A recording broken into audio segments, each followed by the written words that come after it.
ప్రభుజీ, ఆహారం విషయానికొస్తే చాలామంది ఈ మధ్య కాలంలో నాన్ వెజ్ ఫుడ్‌కి ఎక్కువ అలవాటు పడిపోతున్నారు. ఎక్కువగా మాంసాహారం తింటున్నారు. నిజంగా మాంసాహారం అనేది తినడం తప్పంటారా ప్రభుజీ? మనకి ఎప్పుడైనా దోమ కుట్టినప్పుడు మీకేమనిపిస్తుందండి? నొప్పి, బాధ కలుగుతుంది. ఏమంటారు అప్పుడు? దోమ కుట్టింది పాట్ అని వేసేస్తారు కొంతమంది అవును. అయితే. అరే ఆ దోమ ఎక్కడుందో పట్టుకొని రారా, దాన్ని ఎలా అయినా చంపేయాలి. ఇప్పుడు బాటిల్ తీసుకొని ఏమంటారు, మీరు యుద్ధానికి వెళ్ళినట్టు దోమల వెనకాల పడి దోమలు చంపేస్తే, ఇంత పెద్ద శరీరం నీది, అవును. ఇంత చిన్న దోమ, ఇంత చిన్న చీమ కుడితే అబ్బో చీమ కుట్టింది, నీళ్లు పోసేయండి, చీమని అన్నిటి తీసేయండి, లక్ష్మణ్ రేఖ పెట్టేసేయండి. హ్మ్. ఇంత పెద్ద శరీరంలో ఏదో ఒక మూలన ఇంత చిన్న నొప్పి వస్తేనే భరించలేని మనము హ్మ్. ఒక ప్రాణిని ఒక కత్తి తీసుకొని గొంతు కోసేసి అది విలవిల్లాడుతూ రక్తం కక్కేసి అలాంటి నొప్పి వేరే వాళ్ళకి ఇవ్వడానికి ఎలా సిద్ధం అవుతామండి? ఒకసారి చెప్పండి. హ్మ్. ఏమంటారు, మీరు రైట్ అంటారా?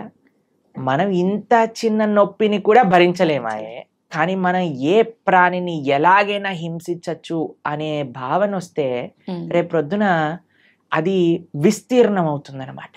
వి బికమ్ హార్డ్ హార్టెడ్. ఇప్పుడు ఒక ప్రాణి కష్టాన్ని చూస్తూ మన మనసు చలించలేకపోయింది అనుకోండి, రేపొద్దున ఇంకొక మనిషి కష్టాన్ని చూసి కూడా మనం చలించలేకపోతాం. నిజం Prabhuji.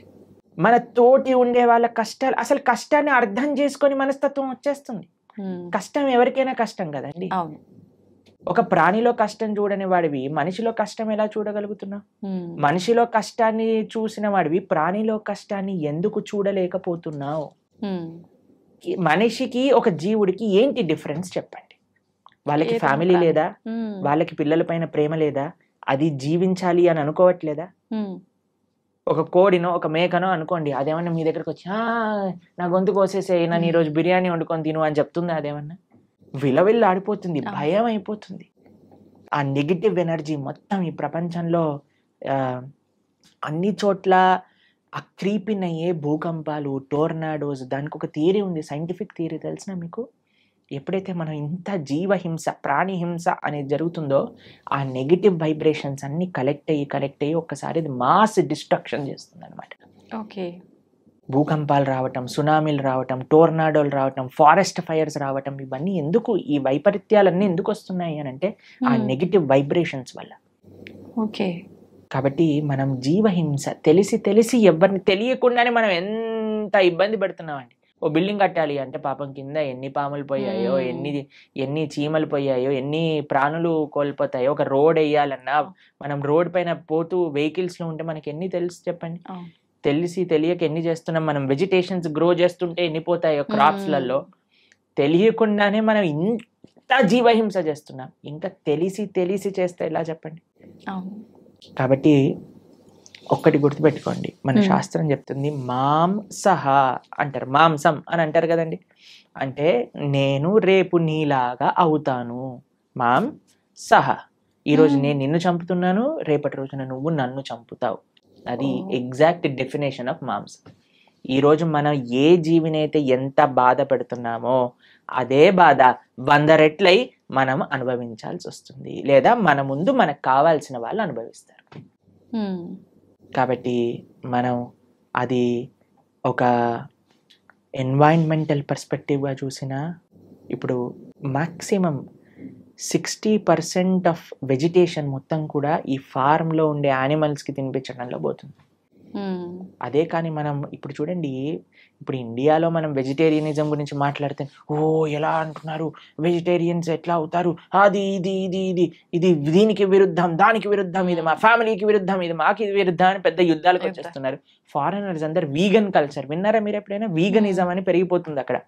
Plant based diet, animal ఉన్న దాన్ని వాళ్ళు టచ్ చేయరనమాట, దాన్ని వీగన్ అని అంటారు. మొత్తం మీరు చూస్తే, మేము ఆస్ట్రేలియా మెల్బోర్న్ లో ఒక వీగన్ స్ట్రీట్ అని ఉంది, మొత్తం స్ట్రీట్ అంతా వీగన్ రెస్టారెంట్స్ అక్కడ. అమెరికాలో అన్ని చోట్ల ఇప్పుడు వీగనిజం పెరిగిపోయింది. మీరు ఎక్కడికి వెళ్ళినా సరే వీగన్ అని చెప్తే మీకు ఒక్క డైరీ ప్రోడక్ట్ కూడా టచ్ చేయరు వాళ్ళు. అలాంటి స్ట్రిక్ట్ వెజిటేరియన్ డైట్ ని వీగనిజం అని అంటారు అనమాట. కాబట్టి పాశ్చాత్య దేశస్తులు, దానికి ఏం ఆధ్యాత్మికత అవసరం లేదండి నాన్ వెజిటేరియన్ ఆపేయడానికి. మనుష్యత్వం ఉండాలంతే. ఒక మనిషిగా నేను బాధపడుతున్నాను, ఇంకొక ప్రాణిని బాధ పెట్టకూడదు. ఓకే. ఇప్పుడు చూడండి, మనం తింటే 10 నిమిషాల్లో పోయే రుచికి ఒక ప్రాణినే చంపేస్తున్నాం అంటే ఎంత అన్యాయం చెప్పండి. అవును. కాబట్టి అది ఆధ్యాత్మికంగా మంచిది కాదు, సామాజికంగా మంచిది కాదు, ఒక మానవుడికి అయితే అసలే మంచిది కాదు. ఓకే. అన్నీ ఈ ప్రపంచంలో అంతా బాగుండాలి అని అంటే ఎవ్వరిని మనం ఇబ్బంది పెట్టకూడదు. ఆధ్యాత్మికత విషయం అయితే దూరం పెట్టేసేయండి. మాంసాహారం తినేవాళ్ళు ఎప్పటికీ ఆధ్యాత్మికంగా ఒక్క అడుగు కూడా ముందుకెయ్యలేరు. ఓకే. ఇది సత్యం. కానీ this is far beyond to understand. కానీ ఫస్ట్ మనిషిగా ఆలోచిద్దాం, ఒక ప్రాణిగా ఆలోచిద్దాం. కాబట్టి భగవంతుడు అందరినీ సృష్టించినప్పుడు ఆయన అందరి పిత కదా. మీరు ఒక 3 తమ్ముళ్ళు అన్నయ్యలు ఉన్నారనుకోండి, ఒకరిని ప్రేమించి ఒకరిని చెంపమైన లాగి పెట్టారనుకోండి, వాళ్ళ అమ్మ ఏమంటారు, ఒరేయ్ వాడేం చేశాడరా నిన్ను అంటే, ఏం లేదమ్మా నాకు వీడిని ప్రేమిస్తున్నాను కదా వాడిని కొడతాను. ఒప్పుకుంటారా వాళ్ళ అమ్మ? అలానే భగవంతుడు ఎలా ఒప్పుకుంటాడండి? నువ్వు మనిషిని మాత్రమే ప్రేమించి మిగతా జీవులందరినీ కూడా హింసిస్తూ ఉంటే. నిన్నే మేము ఒక పోస్ట్ చూసాము ఇంటర్నెట్ లో. అందులో ఉంది, ఒక shark kills 11 people in an year.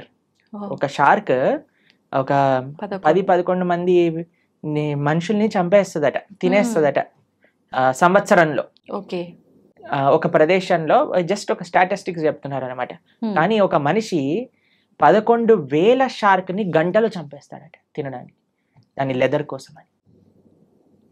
ఎంత అన్యాయం చెప్పండి.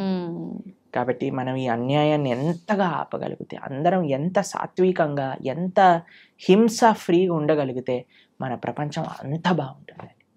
మీకు ఇంకొక విషయం చెప్తాను. మేము ఒక బుక్ చదివాం, దాన్ని how to live to be 100 అని అంటారు. 100 సంవత్సరాలు బ్రతుకుండాలంటే సీక్రెట్. అందులో ప్రపంచంలో 100 సంవత్సరాలు పూర్తిగా బ్రతికిన ప్రదేశాల్లో హైయెస్ట్ మెంబర్స్ ఎక్కడైతే ఉన్నారో అక్కడ రీసెర్చ్ చేసి ఆ పుస్తకం రాశారనమాట. అందులో తేలింది ఏంటి అని అంటే, these are all animal products free. మాంసం అనేది వాళ్ళు స్వీకరించలేదు. ఇప్పుడు ఏ డాక్టర్ దగ్గరికైనా మీరు వెళ్ళి అడగండి, ఏదైనా మనకి ఇంత చిన్న జబ్బు రోగం జనం వచ్చింది అనుకోండి, ఫస్ట్ నాన్ వెజిటేరియన్ మానేయి అని చెప్తారట. ఓకే. కాబట్టి that is not natural for us. ఇప్పుడు చూడండి, కార్నివోరస్, హర్బివోరస్ అని మనం వినే ఉంటాం. కార్నివోరస్ అంటే మాంసాన్ని తినేవి, హర్బివోరస్ అంటే చెట్లను తినేవి. మనవి మన బాడీ, మన నోటి నుంచి ప్రారంభం చేసుకొని మన డైజెస్టివ్ సిస్టమ్ మొత్తం కూడా హర్బివోరస్ యానిమల్స్ లానే ఉంటుంది, కార్నివోరస్ యానిమల్స్ లా. తర్వాత కొంతమంది అంటారు, మనకి ఈ 2 కూరలు ఉన్నాయి కదా ఇక్కడ అంటే, కూరలు ఉంటే నువ్వు పచ్చి మాంసాన్ని పట్టుకొని తినొచ్చు కదా, కానీ వండుకొని ఎందుకు తింటున్నావు నువ్వు? కార్నివోరస్ యానిమల్స్ అయితే అవి పచ్చి మాంసాన్ని పట్టుకొని వేటాడి తింటాయి.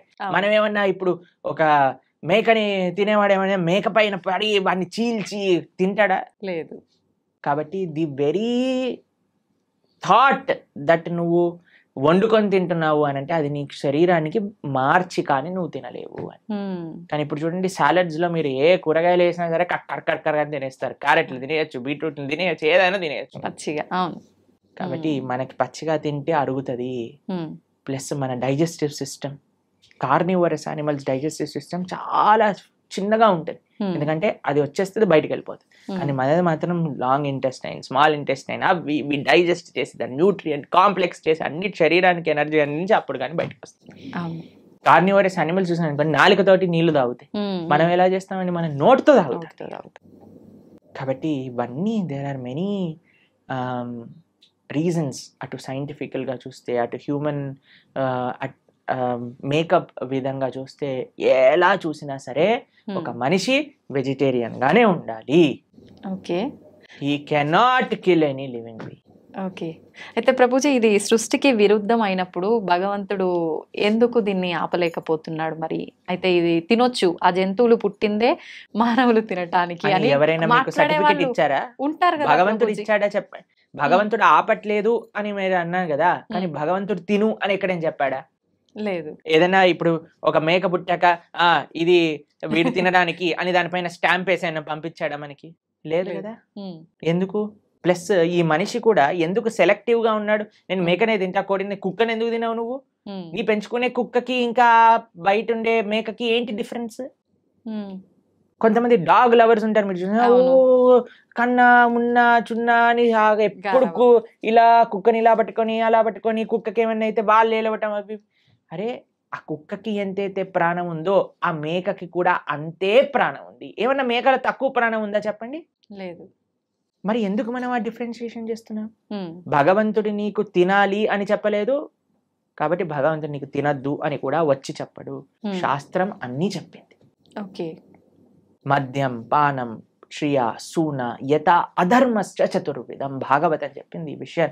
4 విషయాలు తప్పు. వ్యభిచారము, మాంసాహారాన్ని స్వీకరించటం, జూదమాడటం, తర్వాత మాదక ద్రవ్యాలు, సిగరెట్, మందు, గుట్కా, మాణిక్ చంద్ ఇవన్నీ వేసుకుంటారు కదండి. ఇవన్నీ ఈ 4 అధర్మము అని శాస్త్రం క్లియర్ గా చెప్పింది. ఓకే. కాబట్టి ఈ 4ని మనం దూరం పెట్టాలి, అప్పుడే మనం మనిషి అవుతాం. ఓకే. మాంసాహారం తినడమే తప్పు, అసలు పాపం, మహాపాపం. పాపం కాదు, మహాపాపం. మీరు మనం ఇక్కడ ఏవేవైతే చేస్తామో మళ్ళీ అక్కడికి వెళ్ళిపోయాక మనల్ని కూడా అలానే చేస్తారు. దానికి సిద్ధము అని అంటే మన ఇష్టం. ఇంకా చాలా మంది అంటారు చూసుకుందాంలే ఏదైతే అది అని. అలాంటి మూర్ఖులకి మనం ఇంకేం చెప్తామండి? సో ఒక గుర్రాన్ని నీటి వరకు తీసుకెళ్ళటం కానీ నీటిని తాగించలేం కదా.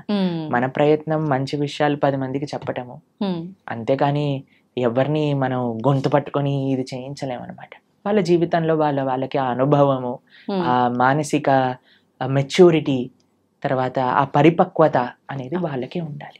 అయితే ప్రభుజీ, చాలా మంది ఎక్కువగా భగవంతుని ఆరాధనలో ఆధ్యాత్మిక మార్గంలో ఉంటూ ఉంటారు, యథావిధిగా నాన్ వెజ్ అవన్నీ తీసుకుంటూ ఉంటారు. అలాంటి వాళ్ళు చేసే ఆధ్యాత్మికత, నాన్ వెజిటేరియన్ రెండు ఒక దాటిలోకి రావు. నాన్ వెజిటేరియన్ ఆధ్యాత్మికం అవ్వలేడు. ఆధ్యాత్మికంగా వెళ్ళే వ్యక్తి నాన్ వెజిటేరియన్ తినలేడు. ఓకే. పూజలు పునస్కారాలు వేరే విషయం అండి. పూజలు పునస్కారాలు చేస్తూ నువ్వు నాన్ వెజిటేరియన్ తింటున్నావు, అది వేరే విషయం. కానీ ఆధ్యాత్మికత అనేసరికి భగవంతుడు ఏంటి, భగవంతుడు ఏం చెప్పాడు అని అర్థం చేసుకోవటం ఆధ్యాత్మికత. భగవంతుడు నన్ను ఎలా జీవించమని చెప్పాడో అర్థం చేసుకొని జీవించటం ఆధ్యాత్మికత. మనం 100 పూజలు చేయి, పునస్కారాలు చేసుకొని ఏదైనా చేసుకోండి, కానీ భగవంతుడు జీవించమన్న జీవన విధానాన్ని మనం ఆచరించకపోతే he will not care for us. ఇప్పుడు చూడండి, మీ పిల్లలు ఉన్నారు, మీరు చెప్పిన మాట వినటం మీకు ముఖ్యమా? మీరు చెప్పిన విధంగా వాళ్ళు ఉండటం మీకు ముఖ్యమా? లేదా మీరు చెప్పిన విషయాలు ఏమీ పాటించకుండా బయటికి వెళ్ళి మా అమ్మ ఇంత గొప్పది, మా అమ్మ అంత గొప్పది, మీ ఫోటో పెట్టుకొని రూమ్లో రోజు పొద్దున అగరబత్తులు తిప్పేసి ఆరతులు పెట్టేసి మీకు పెద్ద పెద్ద మాలలు వేయటం ముఖ్యమా? మీరు చెప్పండి, ఏది మీకు సంతోషాన్ని ఇస్తుంది? చెప్పిన మాట ఆచరిస్తే అంతే కదా. చెప్పిన మాట ఆచరించి మీరు పెద్దగా ఏం చేయకపోయినా మీరు ఆనందంగానే ఉంటారు కదా. నాన్న చదువుకో, మంచిగా ఉండు, 10 మందితో మంచి చెయ్యి, నువ్వు ఎప్పుడు బాగుండాలి, అది మీరు చెప్పిన విధానాన్ని వాళ్ళు ఫాలో అవుతాయి కదా. అదే ఆధ్యాత్మికత అంటే. భగవంతుడు ఏం చెప్పాలనుకుంటున్నారో తెలుసుకొని దాన్ని ఫాలో అవ్వటం ఆధ్యాత్మికత. భగవంతుడు ఫోటోలు పెట్టి ఓ అని తిప్పేటాల ఆధ్యాత్మికత కాదు. ఎప్పుడు వరకు మనం ఆయన మార్గాన్ని ఫాలో అవ్వకపోయినంత వరకు. ఒక్కసారి మనం ఆయన చెప్పే విధానాన్ని ఫాలో అవుతూ మిమ్మల్ని ప్రేమతో, ఇప్పుడు చూడండి, మీ పిల్లలు మీరు చెప్పిన విషయాలు అన్నీ మంచిగా విని మీ పుట్టినరోజు రోజు ఒక గ్రీటింగ్ కార్డ్ చేసి మీకు చాలా సేపు కష్టపడి ఒక గ్రీటింగ్ కార్డ్ చేసి ఇచ్చారనుకోండి, మీకు ఎంత సంతోషం ఇస్తుంది.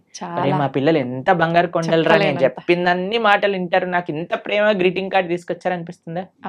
అలానే భగవంతుడికి కూడా మనం ఎప్పుడైతే ఆయన మాటలు విని ఆయన ఆరాధన చేస్తామో అప్పుడు ఆయనకు అంత సంతోషం వస్తుంది. మీ మాటలు ఎప్పుడు వినకుండా, మిమ్మల్ని ఎప్పుడు పట్టించుకోకుండా బర్త్డేకి మాత్రం పెద్ద గిఫ్ట్ తీసుకొచ్చా, ఏంది ఈ గిఫ్ట్, కనీసం ఎవడడిగాడు నిన్ను అని అంటారు, అంతే కదా. అలానే భగవంతుడు మన పూజలు కూడా అలానే అనిపిస్తాయి. ఇది ఖచ్చితంగా అందరూ తెలుసుకోవాల్సిన విషయం, అంతే కదా. ప్రభుజీ, పిల్లల టాపిక్ వచ్చింది కాబట్టి నేటి బాలలే రేపటి పౌరులు అంటారు. అయితే అటువంటి పిల్లల్ని మనం పెంచే విధానము కరెక్ట్గా ఉండకపోవడం వల్ల అంటే ప్రభావం పడుతుందా, లేదంటే విద్యా వ్యవస్థ ప్రభావం ఏమైనా ఉంటుందా ప్రభుజీ? అన్ని ప్రభావం. మనం పెంచే విధానం, విద్యా వ్యవస్థ, టీచర్లు, మీడియా, వాళ్ళు చూపించేవి, వాళ్ళు ఉండే ఫ్రెండ్స్, అన్నిటినీ ప్రభావం ఉంటుంది. కరెక్ట్, అన్నీ కూడా జాగ్రత్తగా ఉండాలి. ఇప్పుడు అన్నిటినీ మార్చేయలేం కదండి. మన వంతు మన మార్పు మనతోటి ప్రారంభం అవ్వాలి. కాబట్టి ఇప్పుడు చూడండి, అందరి పిల్లలకి హాలిడేస్ టైం. ఇప్పుడు మీ హాలిడేస్ లో మీ పిల్లలకి ఏం నేర్పిస్తున్నారు? ఎన్నో మంచి మంచి ఆధ్యాత్మిక కేంద్రములలో సేవా మాధ్యమంగా సమ్మర్ క్యాంప్స్ జరుగుతున్నాయి. మన ఇస్కాన్ హైదరాబాద్లో సమ్మర్ క్యాంప్స్ చేస్తున్నారు. మేము ఆదిలాబాద్లో రేపు సమ్మర్ క్యాంప్ చేస్తున్నాం. పిల్లలకి కనీసం సెలవులు వచ్చినప్పుడైనా మంచిగా సేవ చేసుకునే ఒక అవకాశాన్ని ఇవ్వండి. గోశాలకి తీసుకెళ్ళండి, శ్లోకాలు నేర్పించండి, మ్యూజిక్, మన క్లాసికల్ మ్యూజిక్ నేర్పించండి, క్లాసికల్ డాన్స్ నేర్పించండి. మన కల్చర్కి ఎంత దగ్గరగా మనకి సమయం ఉన్నప్పుడు, ఇప్పుడు స్కూల్ ఉన్నప్పుడల్లా అంటే కష్టమే, కానీ అట్లీస్ట్ ఫెస్టివల్స్ టైంలలో మనకి ఇలా సమ్మర్ హాలిడేస్ వచ్చినప్పుడు, వింటర్ వెకేషన్స్ వచ్చినప్పుడు మనం ఏదైనా మంచి ఆధ్యాత్మిక ప్రదేశానికి తీసుకెళ్ళటం, అక్కడ ఉండే మంచి వ్యక్తులతో కల్పించటం, మాట్లాడించటం, వాళ్ళకి కల్చర్ని ఇంట్రడ్యూస్ చేయటం, ఇలా కానీ మన శక్తియుతంగా మనం ప్రయత్నించి, ఇప్పుడు చూడండి we can do our best. దాని తర్వాత ఇంకా వాడికి జీవితంలో ఏం చేసుకుంటారో అనేది వాళ్ళ ఇష్టం, కానీ మనము ఇవ్వకపోతే మన తప్పు అవుతుంది. కాబట్టి వాట్ వీఆర్ సేయింగ్ ఇస్, అందరు పేరెంట్స్ కూడా మీ వైపు నుంచి మీరు ప్రయత్నం చేయండి. ఇప్పుడు సమ్మర్ హాలిడేస్ వచ్చాయి, మంచి ఆధ్యాత్మికంగా అలానే విశేషాలు అన్నీ కూడా నేర్పించేటట్టుగా మంచి విశేషాలు నేర్పించండి. మ్యూజిక్లో మంచి విశేషాలు, డాన్స్లో మంచి విశేషాలు, శ్లోకాల్లో మంచి విషయం, అన్నిట్లో మంచి ఉంది, ఆ మంచిని నేర్పించండి అని చెప్తున్నాను అంతే. ఓకే. కాబట్టి సమయం ఉన్నప్పుడు పిల్లల్ని ఎంగేజ్ చేయాలండి. పిల్లలకి ఫ్రీ టైం ఇస్తే వాళ్ళు పాడైపోతారు. కాబట్టి మీకు సమయం ఉన్నప్పుడు మీరు కానీ హాలిడేస్లో వాళ్ళని ఎంగేజ్ చేయలేదనుకోండి, ఫోన్కి అడిక్ట్ అయిపోతారు, టీవీకి అడిక్ట్ అయిపోతారు, తర్వాత టెలివిజన్కి అడిక్ట్ అయిపోతారు. ఇవన్నీ మనకు వద్దు అన్నప్పుడు వాళ్ళని మార్నింగ్ టిల్ నైట్ స్కిల్స్లో ఎంగేజ్ చేయండి. స్విమ్మింగ్ నేర్పించండి, ఇన్స్ట్రుమెంట్స్ నేర్పించండి, ఎక్సర్సైజ్కి తీసుకెళ్ళండి. బయట ఎంత వీలైతే అంత మనం ఉంచడానికి ప్రయత్నం చేయాలి. మీరు బయట ఉండాలి. మీరు ఫోన్ పట్టుకొని కూర్చున్నాడు అనుకోండి, వాడు ఫోన్ పట్టుకొని కూర్చుంటాడు. కాబట్టి let us all use this time nicely. ఈ సమయం మనకి ఏదైతే ఉందో దాన్ని బాగా యూజ్ చేసుకొని పిల్లల్ని ఒక మంచి ట్రాక్లో పెట్టేటట్టుగా మనం ముందుకు తీసుకెళ్ళాలి. మీ అందరికీ మంచి వేసవి సెలవులలో మంచి ఆధ్యాత్మిక మార్గం వైపు మీరు నడుస్తూ మీ పిల్లల్ని నడిపిస్తారు అని భావిస్తూ, హరే కృష్ణ. Thank you Prabhuji. నిజంగా మీరు చెప్పినవన్నీ వింటుంటే నిజంగా ఇదంతా నిజమే కదా, ఎందుకు ఎక్కడ మిస్ అవుతున్నాం అందరం ఇవన్నీ పాటించడంలో అనిపిస్తోంది ప్రభుజీ. ప్రతి ఒక్కరికి కూడా అలా అనిపించాలనే కోరుకుందాం, మార్పు మొదలవ్వాలనే కోరుకుందాం ప్రభుజీ. చాలా మంచి విషయాలు తెలియజేశారు. Thank you Prabhuji. హరే కృష్ణ. హరే కృష్ణ ప్రభుజీ. హరే కృష్ణ.